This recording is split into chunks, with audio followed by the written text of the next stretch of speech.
கர்த்தருடைய பரிசுத்த நாமத்திற்கு ஸ்தோத்திரம். இன்றைய நாளில் தியானத்திற்கென்று தெரிந்து கொள்ளப்பட்ட வேத வசனம் அப்போஸ்தலனாகிய யோவான் எழுதின 2ஆம் நிருபம் 1ஆம் அதிகாரம் 9ஆம் வசனம். 2 யோவான் 1:9. கிறிஸ்துவின் உபதேசத்திலே நிலைத்திராமல் மீறி நடக்கிற எவனும் தேவனை உடையவன் அல்ல. கிறிஸ்துவின் உபதேசத்தில் நிலைத்திருக்கிறவனோ பிதாவையும் குமாரனையும் உடையவன். Anyone who runs ahead and does not continue in the teaching of Christ does not have God. Whoever continues in the teaching has both the Father and the Son. கிறிஸ்துவின் போதனையில் நிலைத்திராமல் வரம்பு மீறிச் செல்வோர் கடவுளை கொண்டிருப்பது இல்லை. அவர் போதனையில் நிலைத்திருப்போரிடமே தந்தையும் மகனும் இருக்கிறார்கள். ஆமென். இன்றைய தியான வசனம் அப்போஸ்தலனாகிய யோவான் எழுதிய மிக முக்கியமான எச்சரிக்கை வசனங்களில் ஒன்றாகும். சத்தியத்தில் நிலைத்திருப்பதின் அவசியத்தையும் தவறான போதனைகளில் இருந்து விலகியிருக்க வேண்டியதையும் இது வலியுறுத்துகிறது. இது குறித்து சற்று விரிவாக தியானிப்போம். யோவான் இந்த 2ஆம் நிருபம் எழுதப்பட்ட காலத்தில் சில பொய்யான போதகர்கள் இயேசு கிறிஸ்து மாம்சத்தில் வந்தார் என்பதை மறுத்து தவறான உபதேசங்களை பரப்பினர். அவர்கள் கிறிஸ்துவை பற்றிய உண்மையை மாற்ற முயன்றனர். அதனால் யோவான் விசுவாசிகளை எச்சரித்து கிறிஸ்துவின் உபதேசத்தில் நிலைத்திருங்கள், அதை மீறி செல்லாதீர்கள் என்று கூறுகிறார். கிறிஸ்துவின் உபதேசத்திலே என்பது இது வெறும் நல்லொழுக்க போதனைகளை மட்டும் குறிக்கவில்லை. கிறிஸ்துவை பற்றிய வேதாகம சத்தியங்களை குறிக்கிறது. இயேசு தேவகுமாரன், அவர் மாம்சத்தில் வந்தார், சிலுவையில் மரித்தார், உயிரோடு எழுந்தார், அவரே உலகத்தின் இரட்சகர், அவர் மூலமே இரட்சிப்பு உண்டு என்கிற இந்த அடிப்படை சத்தியங்களில்தான் கிறிஸ்தவ விசுவாசம் கட்டப்பட்டு உள்ளது. நிலைத்திராமல் மீறி நடக்கிறவன் என்று சொல்லியிருப்பதை கவனியுங்கள். மீறி நடக்கிறவன் என்பது நான் வேதாகமத்தை விட அதிக ஞானம் பெற்றுள்ளேன் என்று எண்ணி தேவ வார்த்தையை விட்டு விலகி செல்பவனை குறிக்கிறது. இன்றும் சிலர் கிறிஸ்துவே ஒரே இரட்சகர் அல்ல என்கிறார்கள். பாவம் என்பது பிரச்சனை அல்ல என்கிறார்கள். மனம் திரும்புதல் தேவையில்லை என்கிறார்கள். இவை அனைத்தும் கிறிஸ்துவின் உபதேசத்தை மீறி செல்லும் போதனைகள். தேவனை உடையவன் அல்ல என்று சொல்லியிருப்பது மிகவும் தீவிரமான எச்சரிக்கை.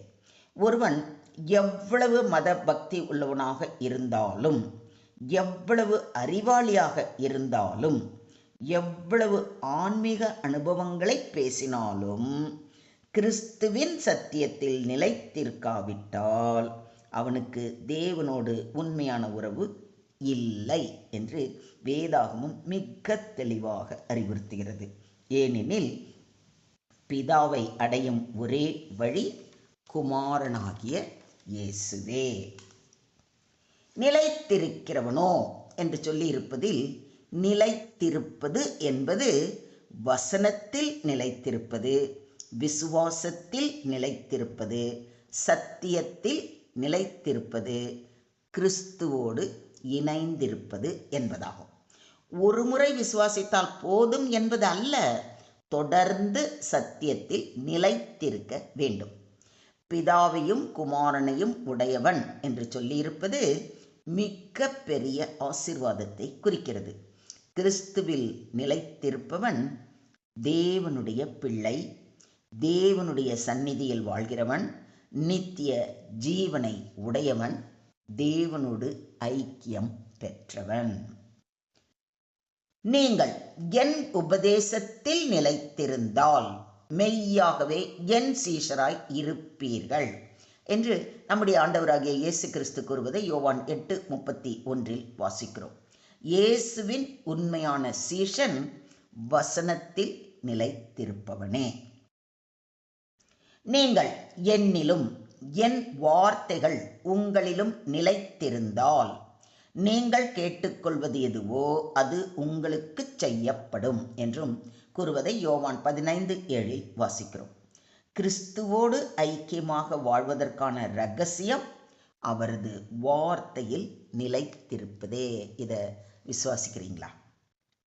ஒருவன் என்னில் அன்பாயிருந்தால் அவன் என் வசனத்தை கைக்கொள்ளுவான். அவனில் பிதா என் அன்பாய் இருப்பார். நாங்கள் அவனிடத்தில் வந்து அவனோடே வாசம் பண்ணுவோம் என்று நம்முடைய ஆண்டவராகிய இயேசு கிறிஸ்து கூறுவதை யோவான் 14:23 வாசிக்கிறோம்.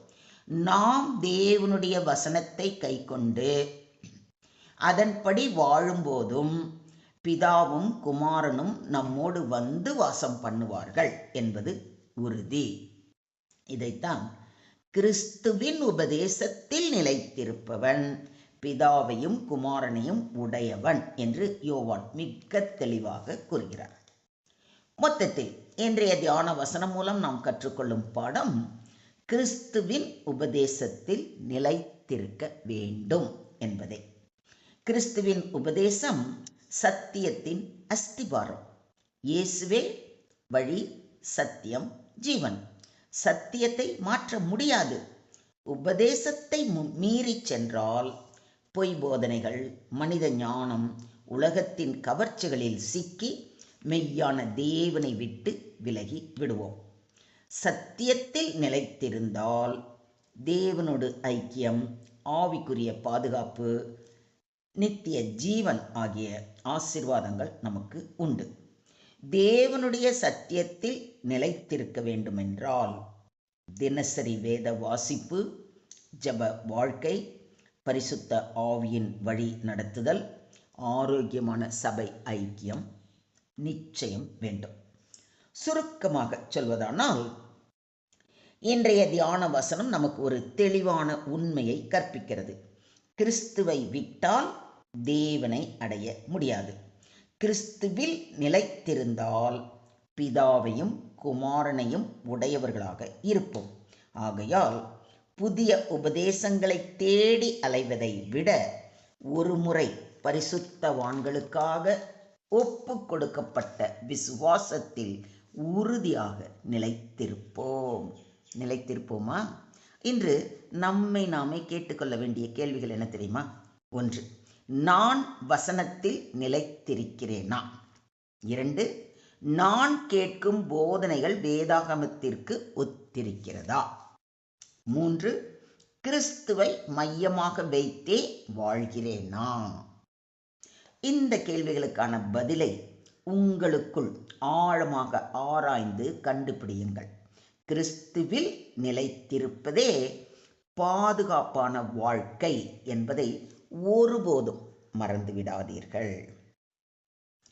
Today's verse teaches that true fellowship with God depends on remaining faithful to the teaching of Christ.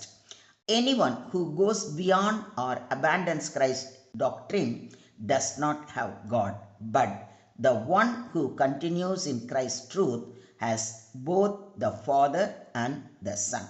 This verse warns believers against false teachings and encourages them to remain firmly rooted in God's word, sound doctrine, and a personal relationship with Jesus Christ.